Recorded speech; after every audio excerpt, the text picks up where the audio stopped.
Good evening. I want to welcome everyone and appreciate you for arriving on time, but perhaps we'll just wait a couple of more minutes to allow the rest of the participants to get into the meeting.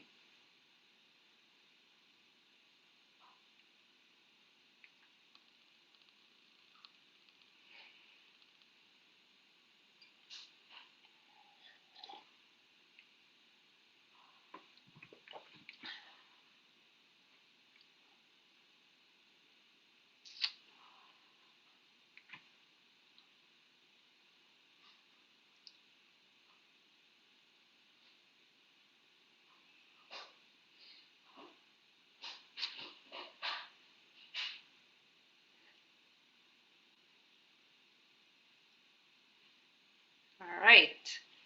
Well, welcome.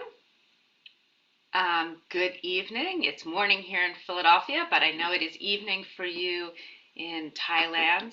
And I just want to thank you all so much for taking the time to be here to learn a little bit about LLM programs in the US and in particular about Penn Carey Law. And I wanted to thank Belle, our host, for arranging this. So I'll be talking a bit and she'll be adding in both as host and as a former alum of the Penn Law program. So let's see, let's get started. Let me see if I can get my show to advance. All right, so that's me. I'm Executive Director of Graduate Programs at Penn Carey Law.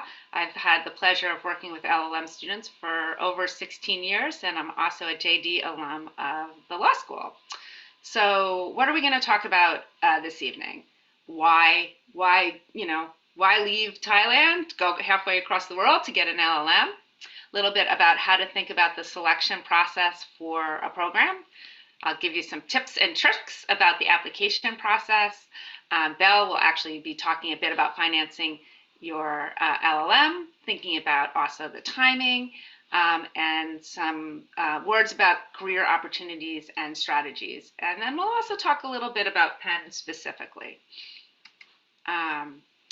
So why? Why do this? Well, it's a really wise investment in your future.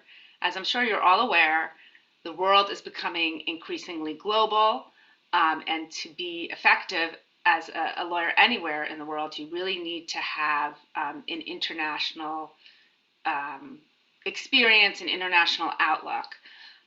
U.S. legal education in particular is unique. It's particularly robust and engaged. You may have seen movies about law school in the U.S., maybe a little exaggerated, but it's really an opportunity for students to expand the way they think, the way that they communicate, the way that they analyze. So we do that with things like the Socratic method, and there's just an expectation that students will be very much engaged both inside and outside the classroom in academic and co-curricular activities.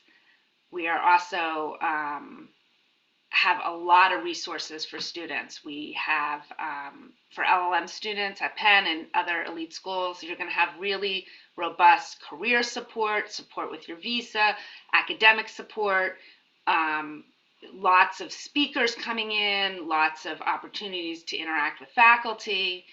And I think, and Belle maybe can speak to this later, there's just a lot of intangible personal and professional benefits. Living outside of Thailand will really change your life. You'll have a different perspective. You'll also have the opportunity to network, to get to know not just the LLMs, in our program from 30 or so different countries, but the JDs, the law professors, the other students on campus, and these ties are things that and this network is something that you're going to be relying on, both personally and professionally for the rest of your lives. You're going to be going to other people's weddings. You're going to be building business from one another. So there's really a lot of reasons to make this type of investment. So how do you pick? So one thing in the US is we have a lot of different types of law schools and LLM programs. It's really a lot more complicated than Thailand, where you have a few really select programs. So one of the things you're going to want to think about is location. Do you want to be in a big city? Or are you open to going to a school that's a little bit more remote? Do you want to get a specialized LLM versus a general LLM? So our program, all the LLMs are this, it's all a general LLM, but you have the opportunity to specialize if you want. There are certain programs where there's going to be a more prescribed curriculum, and you're getting, let's say, an LLM in tax, and then almost all your classes are going to be in that area. Size of the program. Do you want to be in a program with a lot of students, like 400 LLMs, or in a teeny program with like 20 or 30 students? Our program's smallish. We're usually about 115 LLMs, which I think is a nice size because it gives you the opportunity to meet a lot of people without it being kind of overwhelming, so you actually get to know pretty much everyone. So, and in some of the bigger programs, the LLM is really, the classes are just for LLMs, whereas at a place like Penn, they're mixed. So almost all your classes are going to be with LLMs and JDs mixed in the classroom together. You want to think about the resources available to LLMs. As I mentioned, law schools in the US have a lot of resources for students. You want to make sure that the program that you pick has, robust resources that all the resources are available to LLMs that are available to the JDs, and then perhaps even that there are resources specific to LLMs to make sure that you're able to get the most of your year. Alumni networks, I talked a little bit about that. That's really important and helpful. So what does it look like when you get back home, or whatever country you think you're going to end up practicing it? Is it considered a reputable school, and are there folks back home that you'll have the opportunity to network? Selectivity, so you want to think about how selective the school is, both in terms of being realistic about where you're applying and where you're likely to get in. Selectivity often is similar to sort of reputation, although not always exactly. And then costs. So you want to start thinking about funding during the application process. And Belle's going to talk a little bit about that, sort of specific to Thailand. You're lucky in that you have some really wonderful government and royal sponsored scholarships that you should think about. So logistics and application tips. So most of the law schools in the US use LSAC. And it's a really useful portal. So it gives you the opportunity you can set up an account for free, and you can research different schools on LSAC. There's like one portal that gives some basic information and links to the various law schools. It's also the application portal. So it's one, each school will have its own kind of instructions and application, but you can get them through there. So you'll fill out, whatever school's application is in there, which will, in most cases include your CV, your personal statement, etc. And then it's also a way that your documents get all put together. So you'll submit your transcripts, your letters, your TOEFL or IELTS score all to LSAC, and they will kind of package it together and then send it to the various schools that you apply to. There are some fees related to that, and then each school will have an application fee. Specifics can vary school to school, so you want to keep an eye on the deadlines. We have an early deadline of November 15th, but you really don't need to do that. It just gives, it's not, we love when people apply early, but it doesn't particularly make your application any more favorable. We have a December 15th deadline. We have some flexibility in deadlines. Some of our other schools really do not. So you want to make sure about that.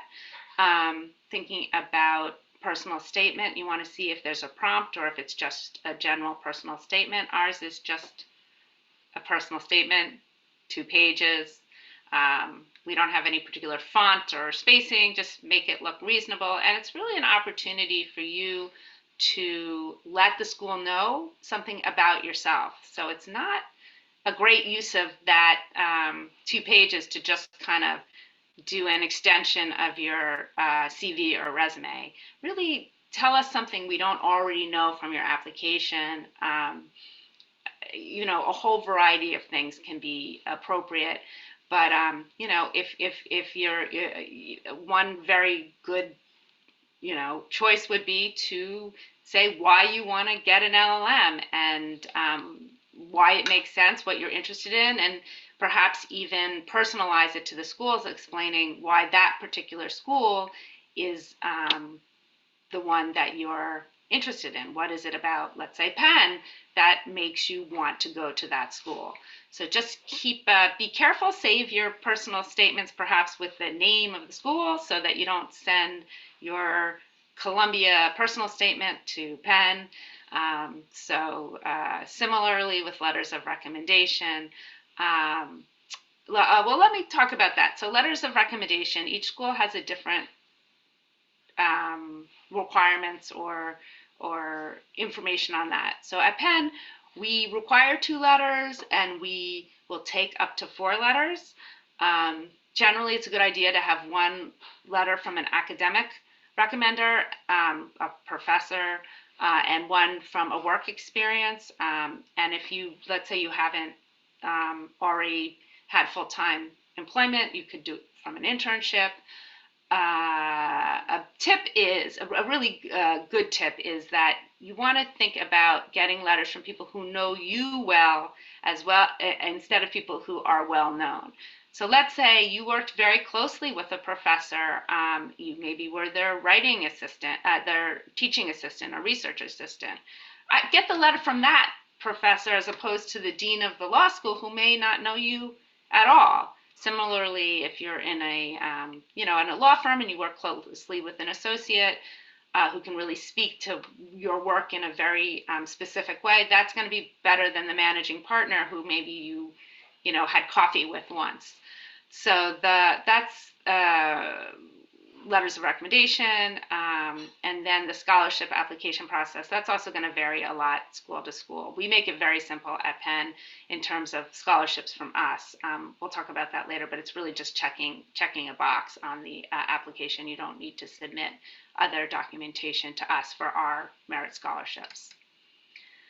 All right, this is a question I get a lot, so I thought we'd talk about it now. So when is the best time to apply for an LLM?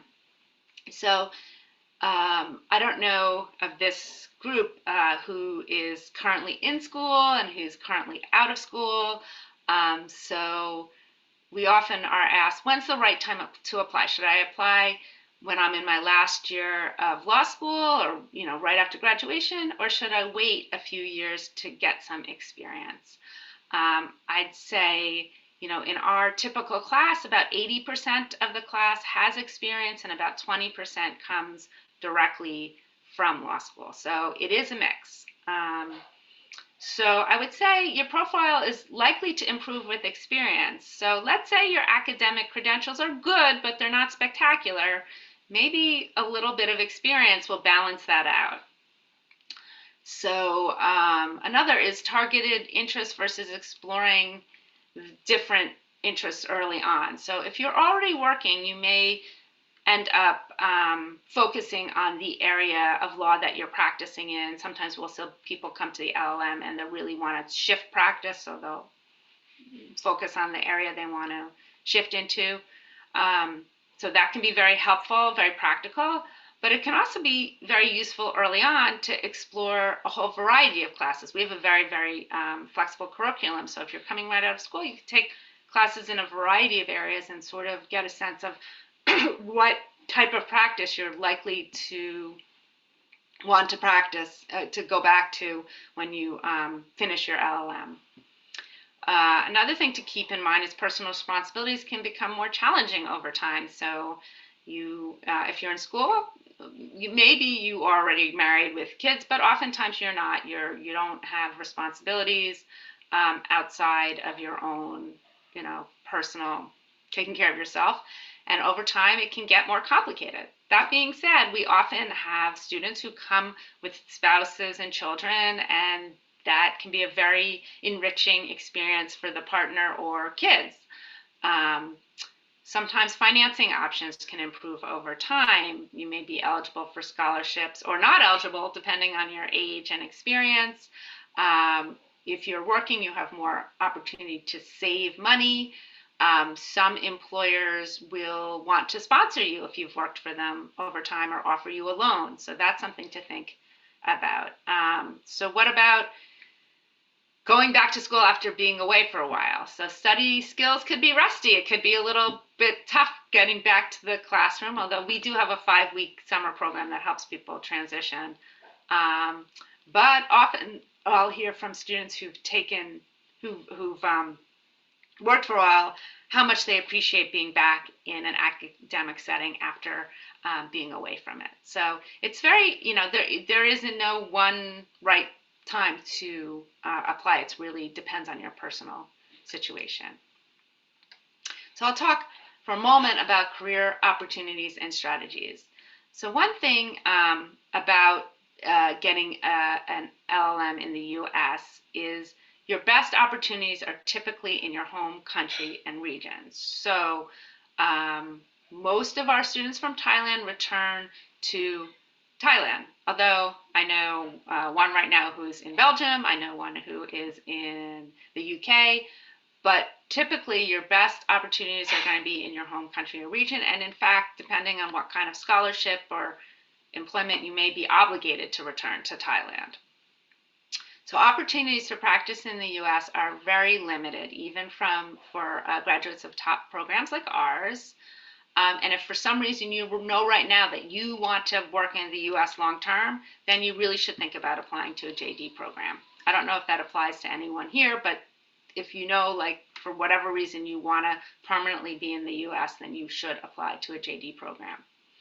OPT provides for a 1-year. OPT is a part of the visa most of you will get, F1 visas, so long as you're, if you have a scholarship or an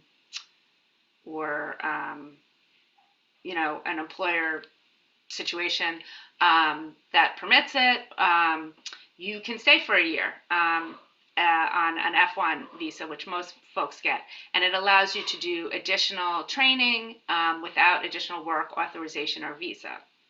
So it's not guaranteed that you'll be able to secure one of these, but we have a lot of resources to help you with that process. So you want to make sure that the LLM program that you do is really has a strong and specialized career service. We do. We're very lucky. Our career service person has more than 15 years experience and has tremendous programming and one-on-one counseling. So if you want to pursue that, make sure you go to a program that's going to support you, and then take advantage of all the programs and services that they offer. And regardless of where you decide you want to practice after graduation, network. It's going to help you at home. It's going to help you abroad. It's going to be a wonderful personal and professional investment. All right, so what makes us kind of unique?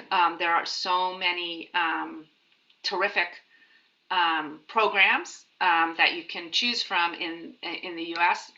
So if you're into this kind of thing, we are currently ranked sixth in US News and World Report. So we're very elite. We have world-class faculty. And I think, the hallmarks of the Penn Law Carrying experience is that it's cross-disciplinary, it's globally focused, and it's taught by very famous faculty who are also really committed to teaching, not only to their research. It's a very collegial community. There's a sense of everyone to be successful.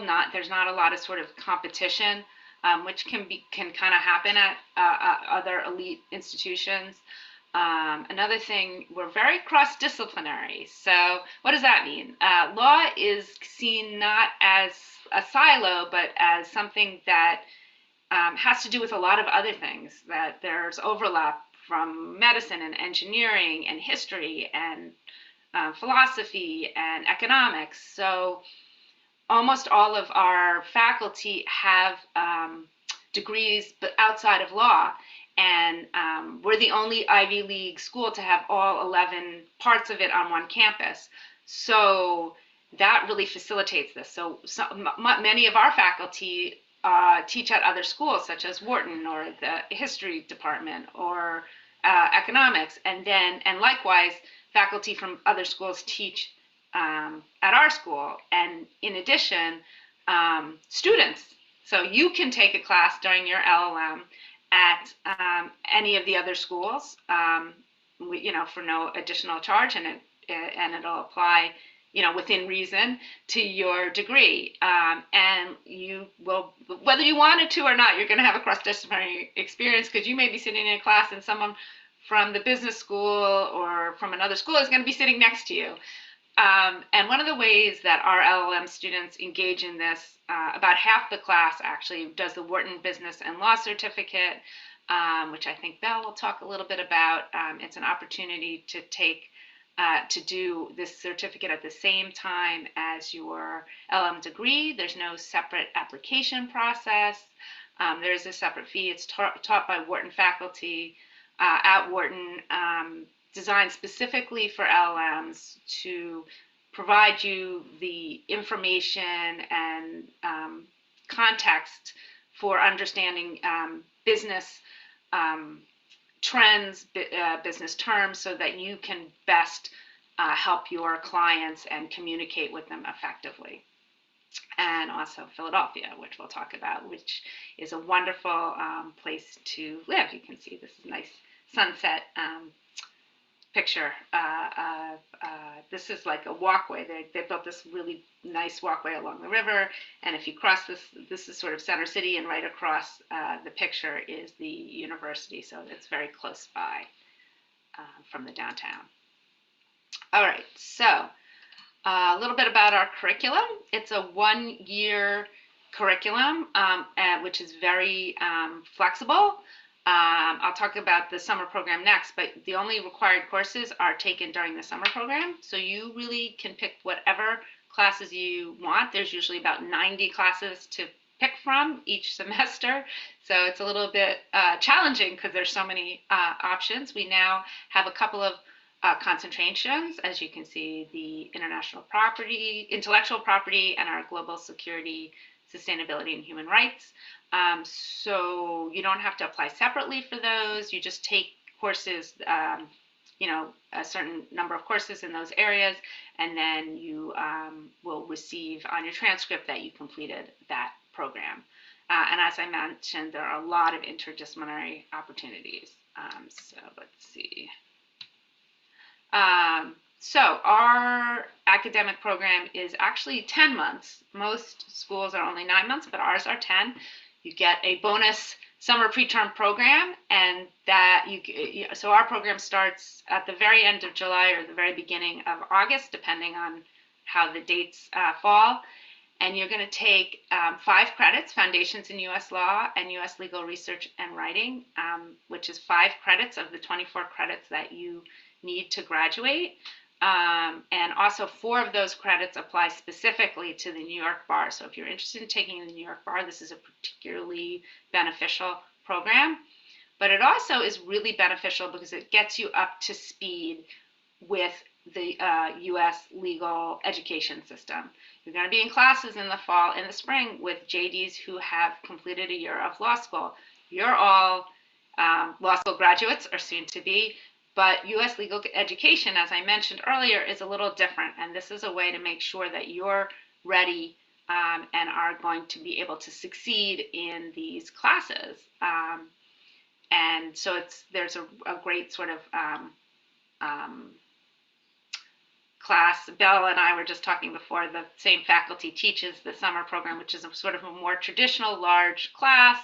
And then you have much smaller sections for, especially for the writing part. So you get a lot of one-on-one attention. The people who teach in that program are practitioners who are going to help you sort of work practically on your English. We also have a tremendous orientation program, social activities, a lot of programming from our career office. In addition to the classes, we have about 20 other things, everything from, panels with alumni to presentations on academic success, sort of, kind of coaching you to be successful, to team building and networking and kind of fun social stuff, visits to courts.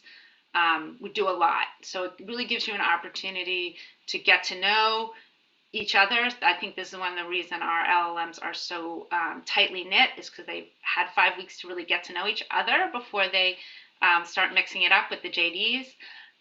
It also, you get to really settle into Philadelphia, get to know the city, get comfortable, get over your jet lag, and are really, really ready to sprint out of the box for the fall semester. And then for fall and spring, you really design the curriculum that you want. We do curriculum counseling because if you want some help, because there's so many choices. As I mentioned, there's about 90 classes typically at the law school, and you can take classes elsewhere, which, thousands of classes. We do have clinics that are available for LLMs and a lot of experiential learning classes like boot camps, where you really get an opportunity to have some practical experience. And a lot of our classes are, we have a strong group of full-time faculty who just focus on research and teaching, but we also have many, many adjunct faculty. They're people who are experts in their field who come and teach often in the evening, seminars and kind of practical classes that you can take. We also have a number of student-run journals that are very interested in having LLMs participate, and many of our LLMs do participate in journals. Let's see.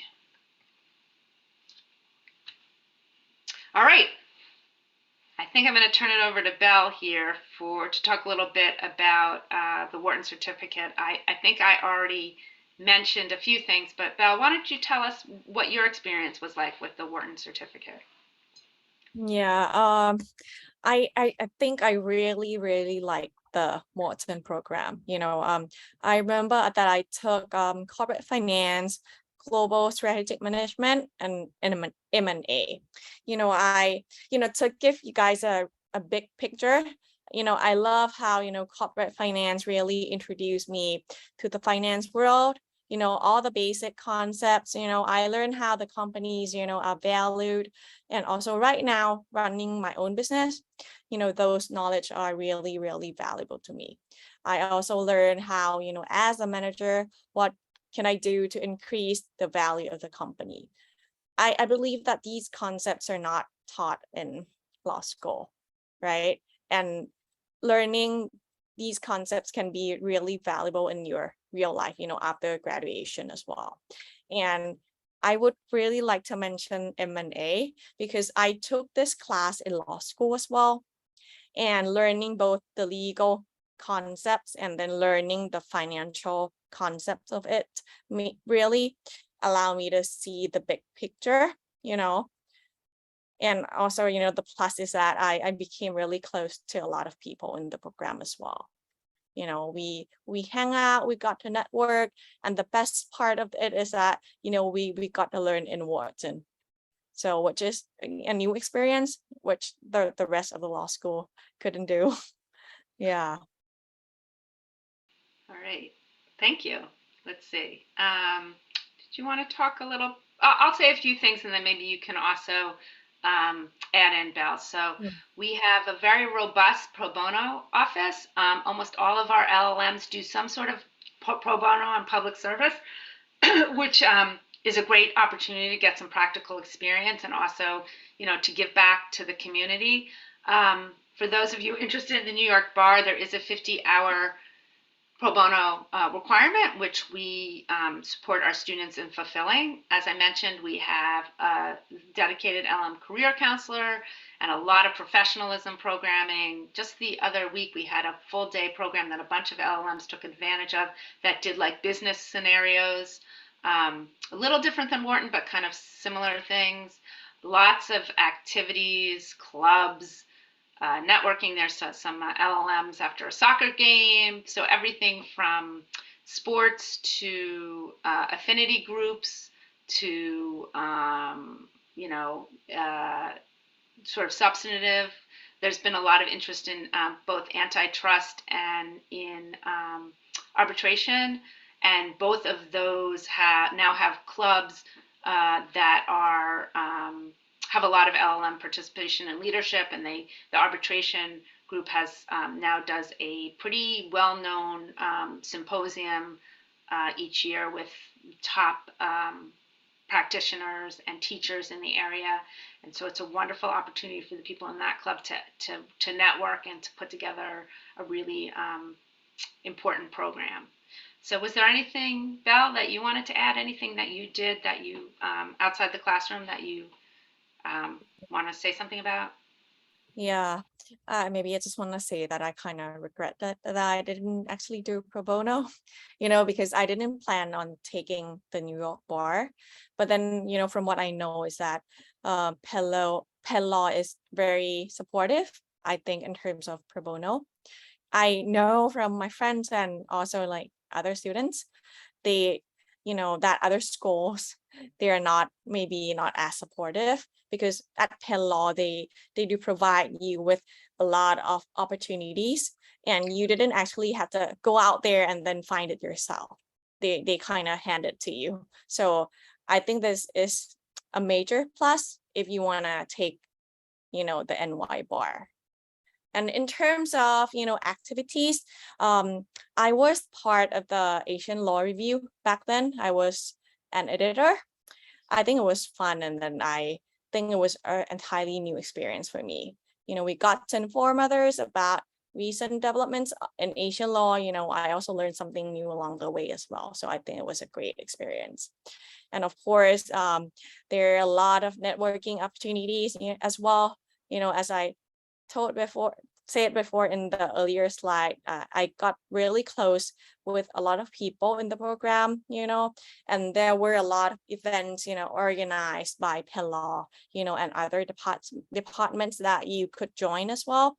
I remember going out, meeting a lot of people from other departments, from other faculty, from Wharton, from, education school, from medical school. You can meet people from anywhere actually.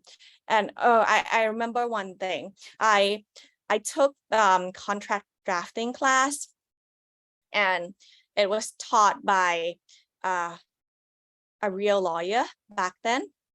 And a really great part of it was that he actually managed to connect us with, real law firm, So if you are actually interested in working in the States, you could find some of these opportunities through your class or through the people at law school. Yeah.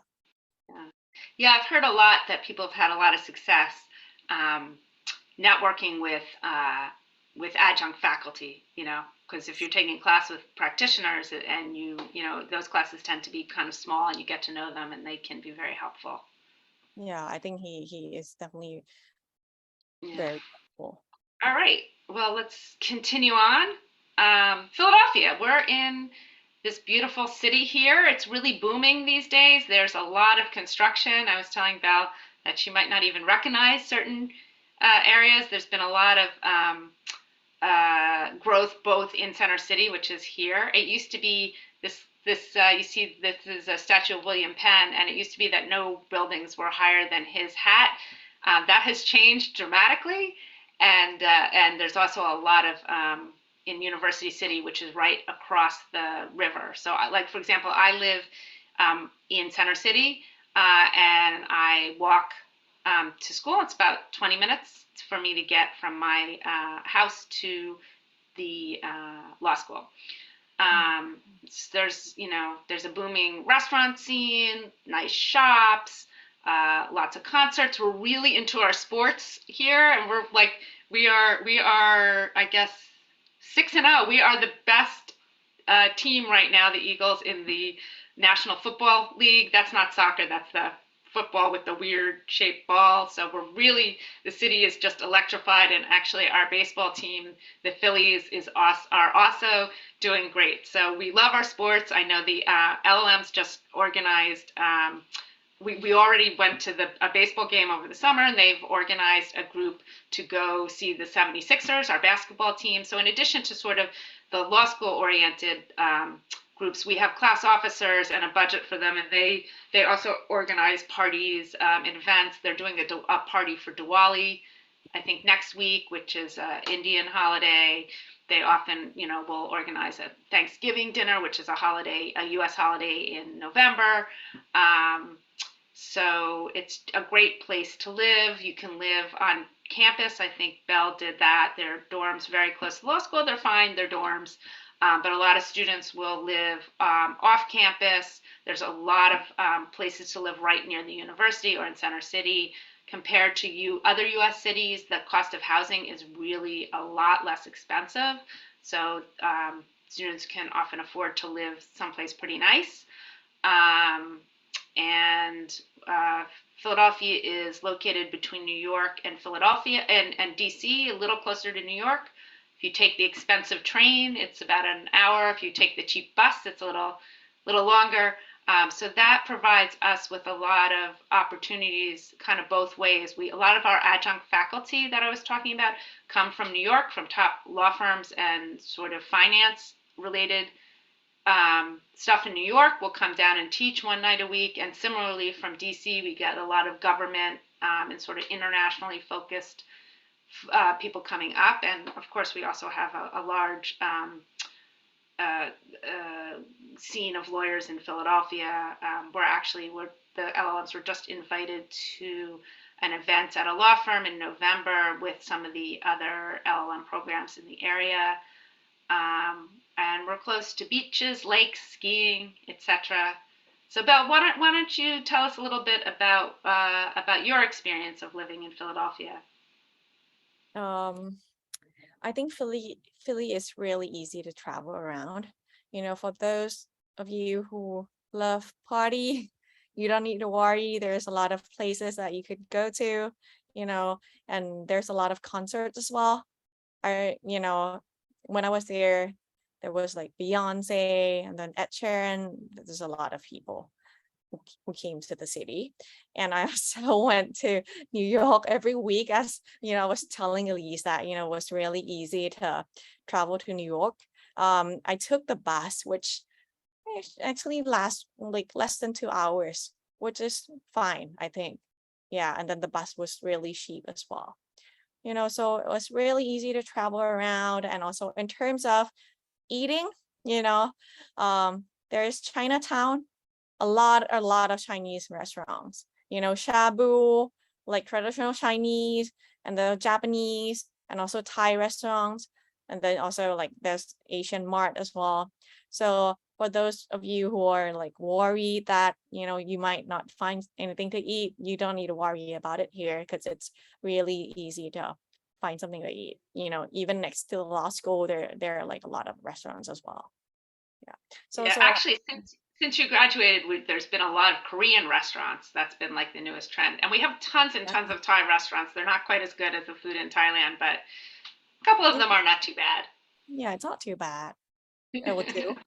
Yeah. So I think it's a great city. And then also, as Elise has mentioned, there's a lot of choice for accommodation as well, depending on your budget. I prefer to live nearby. I live like 1 minute walk from the law school, so I pay higher. But then if you are like low on budget, you can travel, and then even if you want to live in downtown, right, you can walk. It's not too far. So depending on where you want to live. And then I don't think it's dangerous because the campus is very safe. Yeah. And then everything is kind of near to each other. So it's Yeah, do you want to add about it's very this? Hmm. it's very walkable, public transportation. There's a bike share program, and I did want to talk for a second about safety. You know, all cities in the U.S. have some degree of crime. That's going to be true in New York, in D.C., in Boston, in California. That's something that we live with in the U.S. Um, but however, Center City and University City are you know pretty safe. In fact, University City is the safest neighborhood in all of Philadelphia because in addition to the regular police, there's also university police, and we do an orientation the very first day you're here.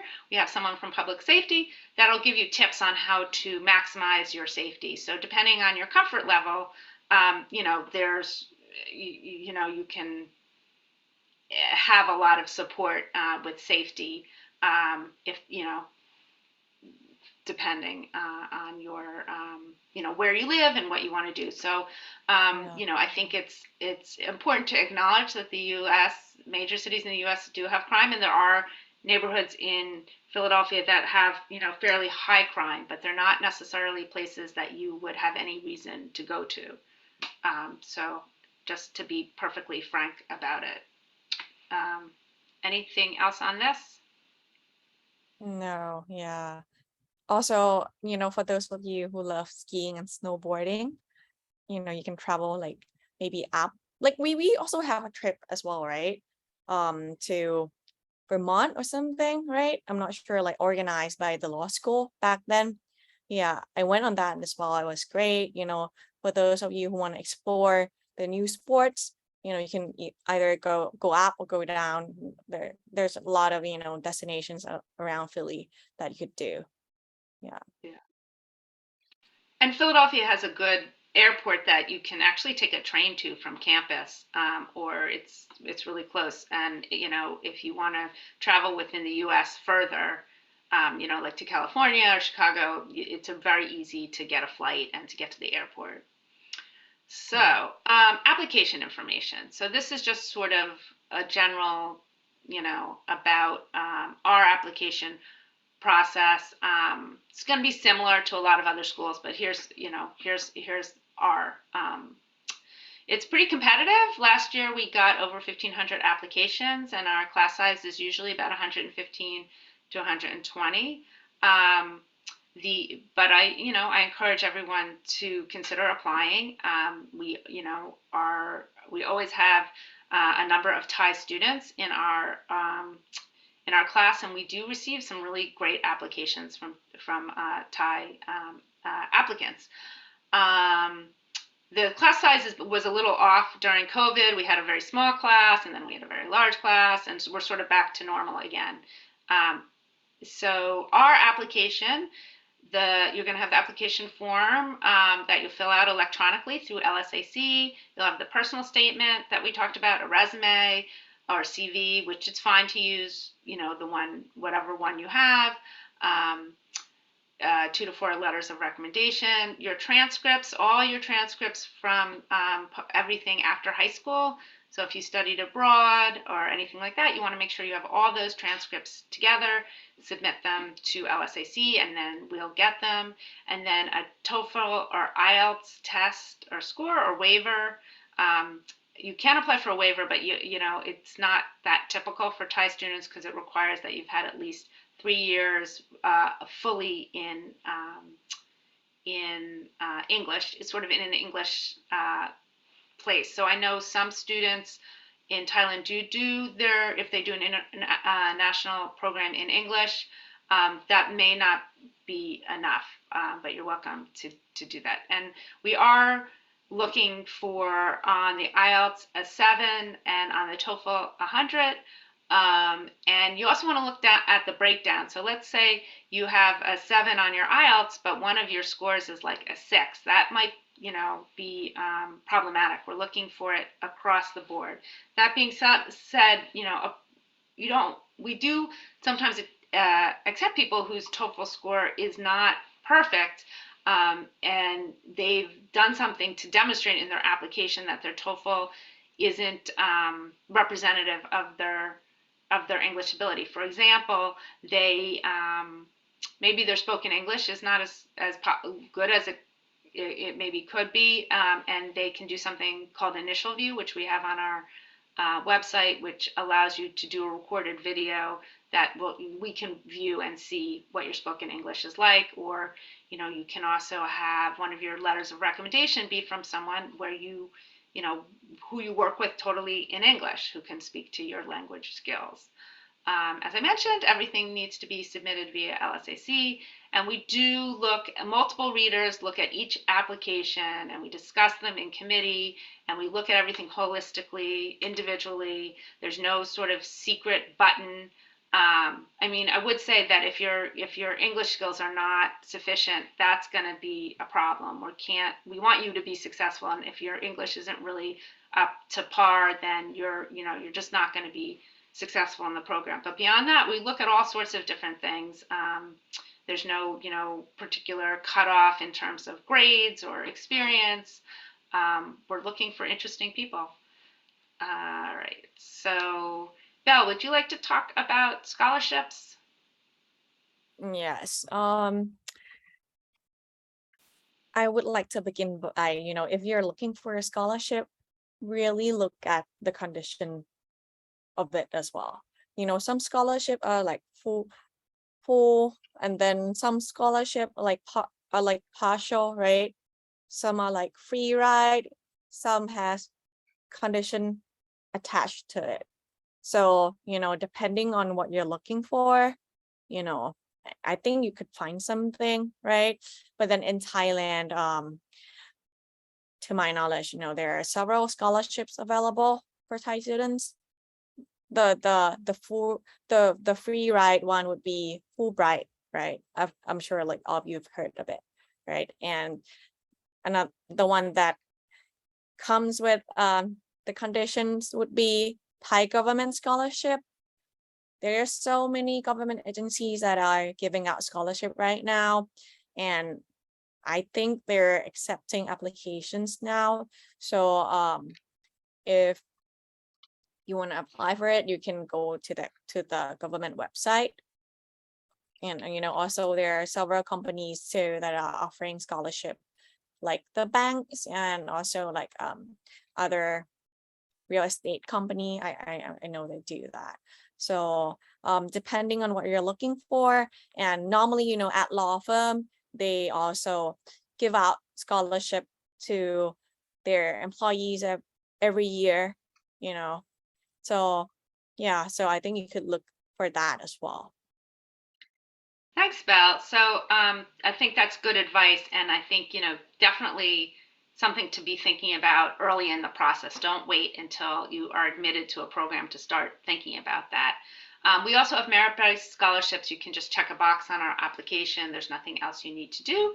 If you're someone who has a demonstrated history of working in human rights and that's your plan going forward, you can apply for our human rights scholarship, which requires an additional essay. I would say one thing about securing a scholarship. When we're looking at applications, we ask about that, and it's not. We don't really. It's helpful for us. Eventually when we're sort of assigning funding, but it also says something about you very positive. So let's say even if it's not a ton of money, if you have a scholarship, it shows that someone picked you, that it's kind of an honor to have it. So I think it boosts your application because it says your employer, your government, Fulbright has determined that you're a particularly strong applicant and they want to fund you. So I think, not only does it give you sort of a financial support that these programs are quite expensive,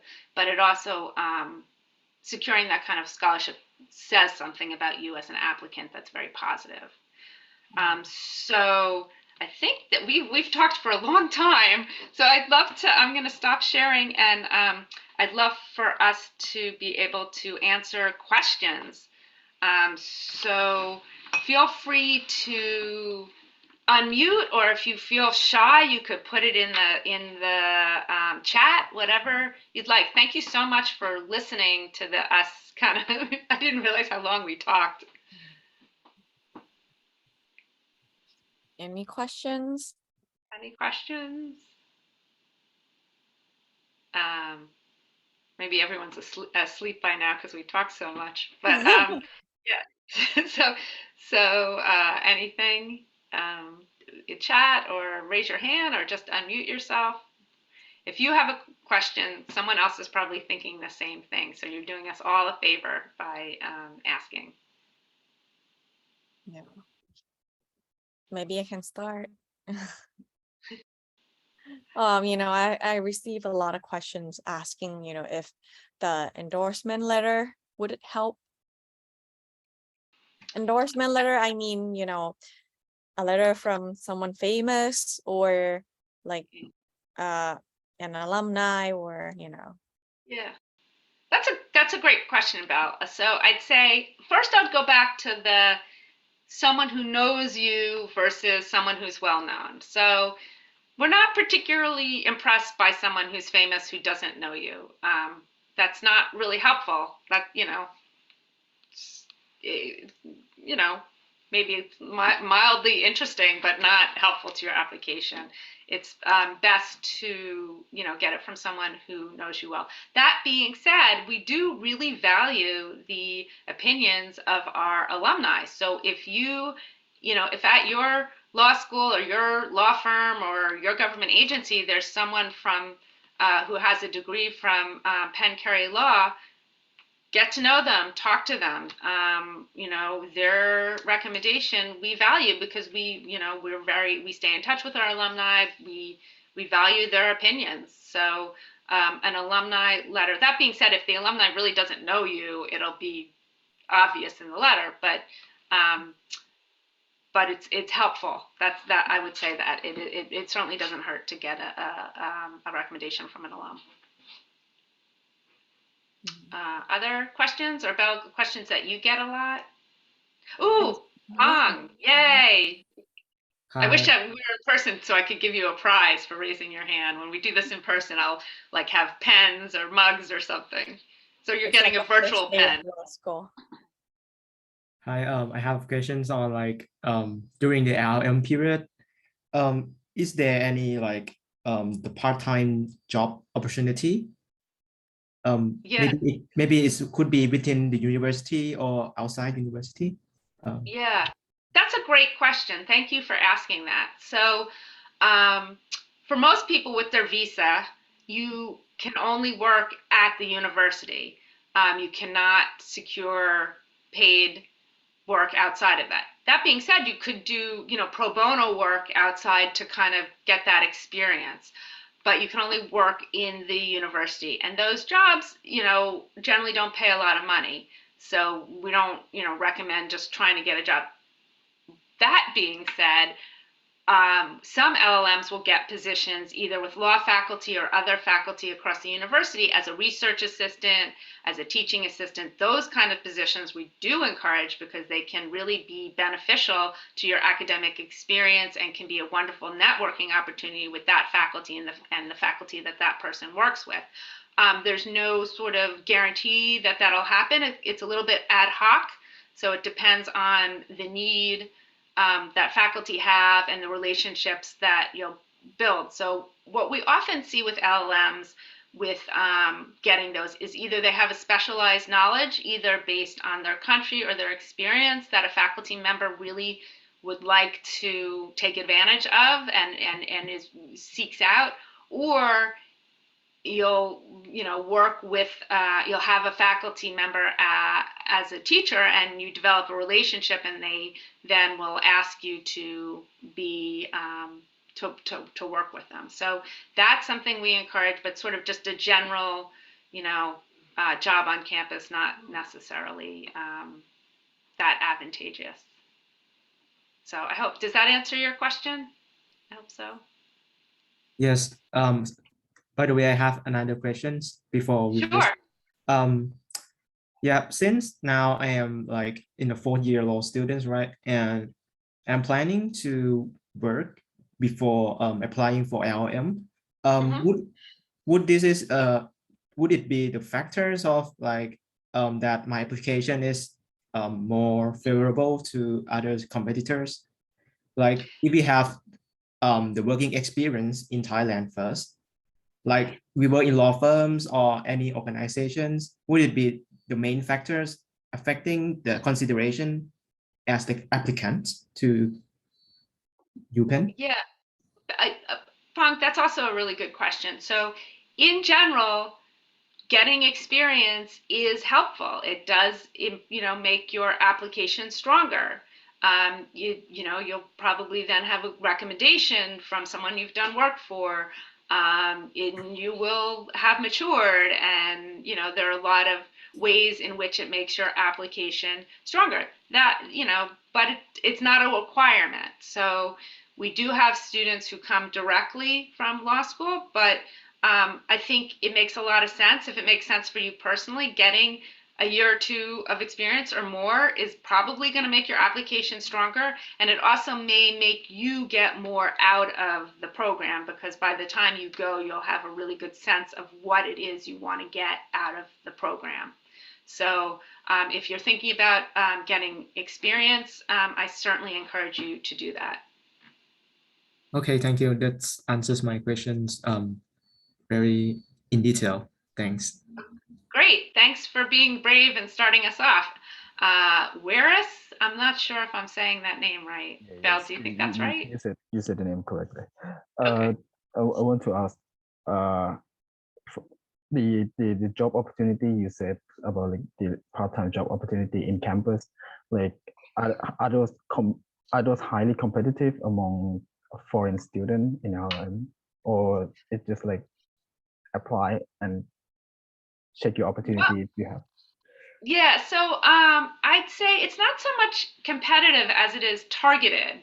So I'd say there's not, I wouldn't say anyone's guaranteed, but it depends. So it depends if that year, if there's faculty who are doing research or need teaching assistants in an area that you have expertise in, either because they either interested in Thai law, or based on your experience, you have, or you've developed a relationship with a faculty member who needs research. So it's not so much that it's competitive. I'd say it is competitive, but it's more kind of a little bit happenstance. It's a little bit depends on what you have to bring and what faculty need in a given year. For example, there was a year that Wharton faculty did this huge research from all these different countries, and I think they hired like 30 LLMs. But that doesn't happen every year. There's some years where there just isn't as much interest or need in the profiles of that particular year's LLM students. So I know this answer is probably slightly unsatisfying because it's not exact, but that's the reality. Is it just really depends. I have another question, but maybe this is Sure. a small thing.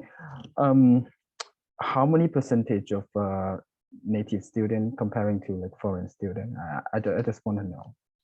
So in our LLM program, it's pretty much 100% foreign trained attorneys. Our application pool is usually from 70 plus countries, and the typical class has people from about 25 to 35 different countries. So the LLM program is pretty much all foreign trained attorneys. There's occasionally an exception, maybe one person. And then the JD program, which you'll be taking your classes with, is almost exclusively domestic, although there are a few international students in the JD program. So, and also one thing that's interesting about Penn is of all the Ivy Leagues, we have the most international students and scholars across campus. In a typical year, there are over 6,000 international students and scholars on campus. So there's both a very rich international, we have a whole office, Penn Global, that supports international students, but there's also a lot of interaction with the domestic students. And how much time does it take for the whole reviewing process to be complete after we submit the application, like estimately? Another good question. So if your application is complete by November 15th, and what we mean by complete is that not only have you filled out the application, but that we have received all your documents from LSAC, and that processing time could be 4 to 6 weeks. So you would have had to probably already apply for us to have it by then, or like be applying today. And then we'll let you know by early February if you apply with the by the December 15th deadline, or little leeway shortly. If we get your materials a little later, a couple weeks later, that's not really a problem. We'll let you know by March. That being said, we do things on a rolling basis, so it's possible that you could hear sooner than that, but that's when we will let you know. So we really spend a lot of time on each application. We're very lucky to have such strong applicants, and we know how much time and effort people put in their applications, and we read them on a rolling basis, and we meet regularly in committee and make decisions. So again, I'm not sure if that's as exact, but that's how we work. Thank you for your answer. So we have time for, I know you've already spent an hour of your valuable time, but we can answer a few more questions. Pong, do you have another question? Yep. Can I ask this question to Kun Bell? Because I would like to ask about what are common challenges that foreign students, especially for Thai law students, are facing when they are joined LLM. Yeah.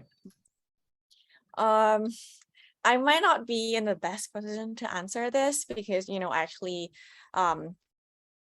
came from the UK. I did law school in the UK, and then I went over to the States. But then, from what I noticed from my friend, I think the learning styles are a little bit different. It's actually very different. I feel like Thai students are actually adjusting a little bit harder in terms of, academics, right?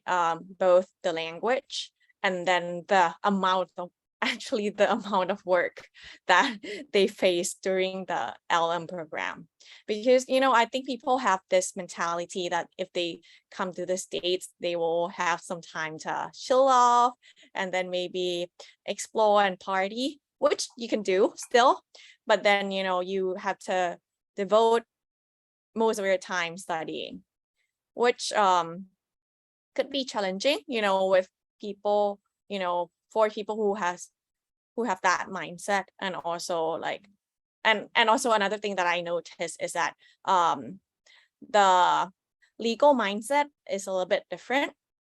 In Thailand, I'm not sure, but I think the way you learn is that you first memorize things and then try to solve the problems later.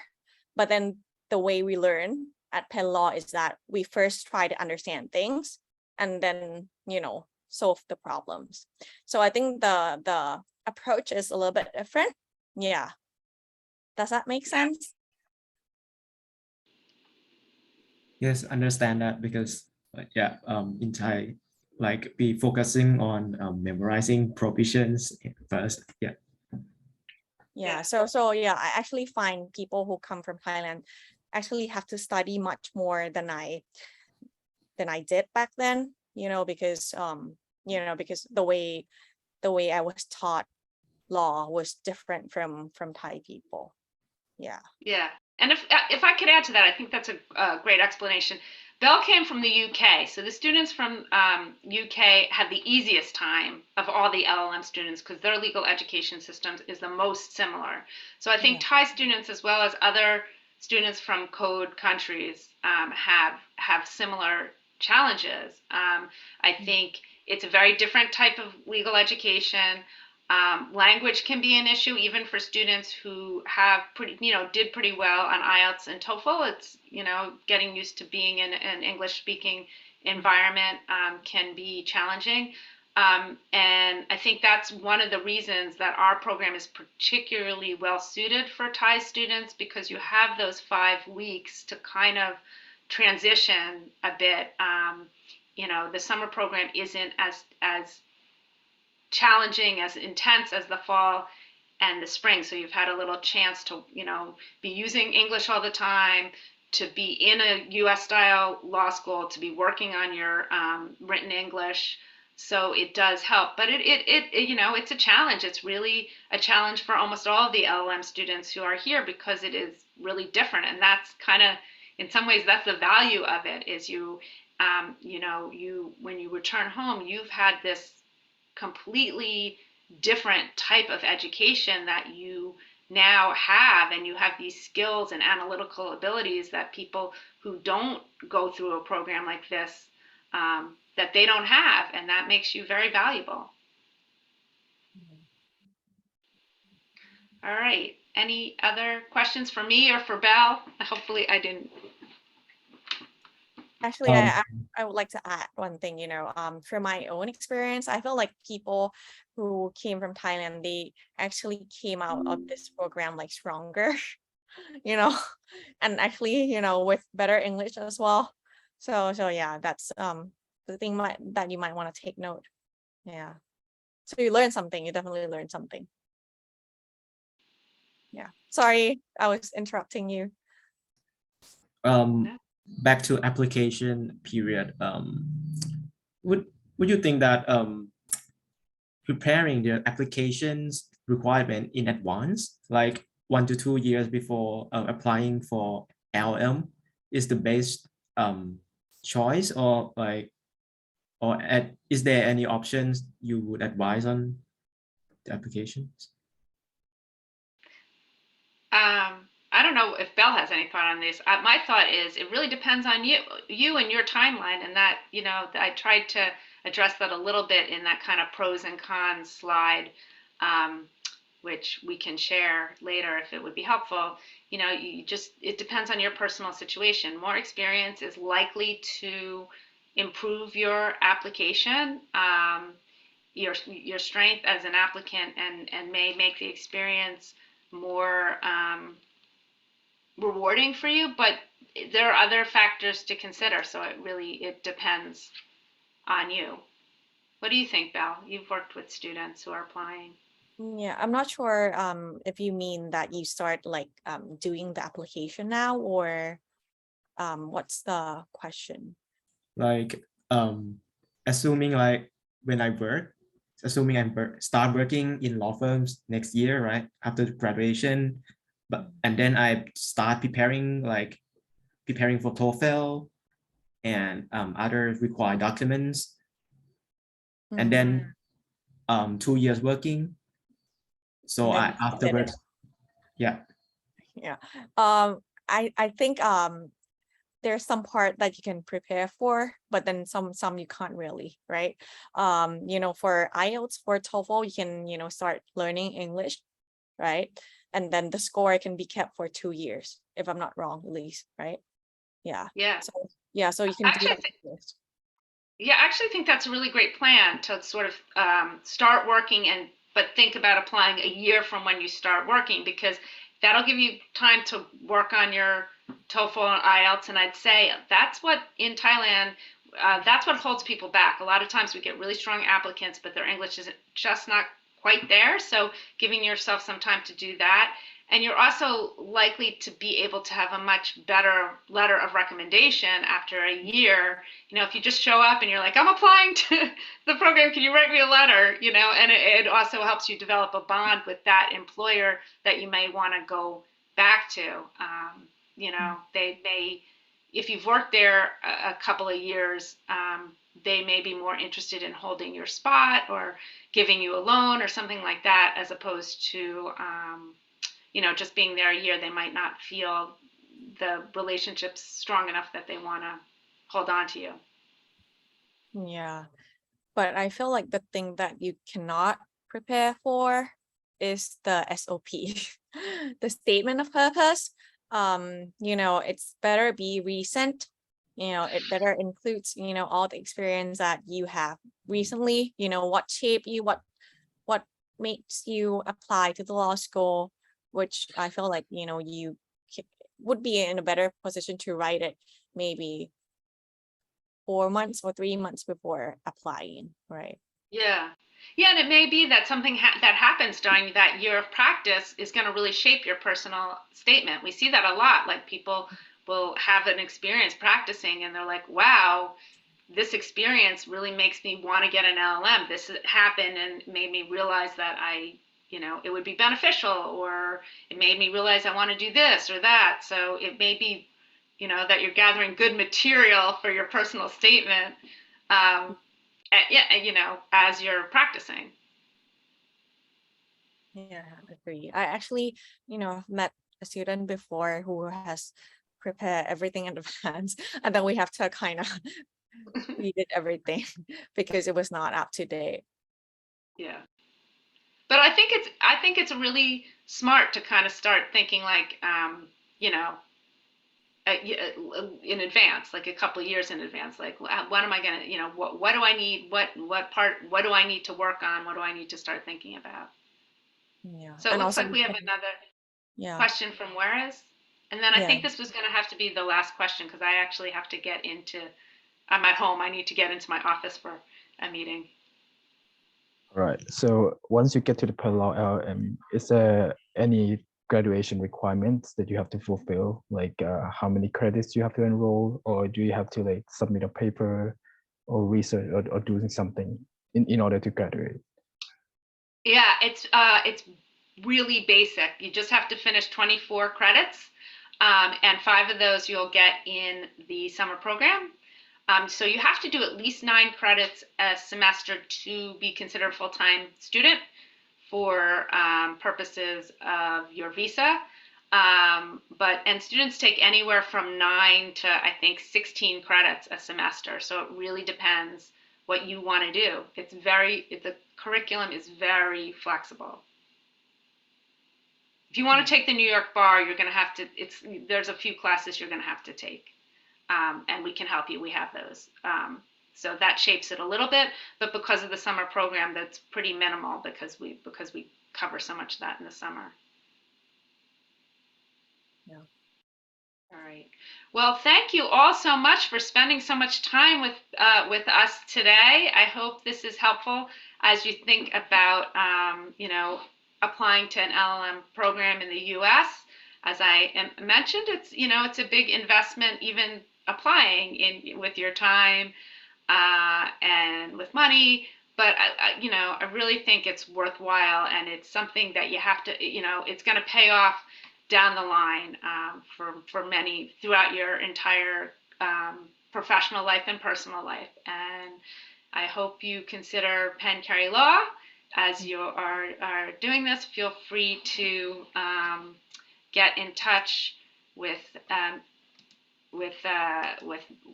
I'm sorry, I'm not good at running the chat at the same time, but if you go to our website, we have information, more stuff. I'm going to put in the chat. Here, do you want to say anything while I put in the chat our we can email if you have any more questions on that? I think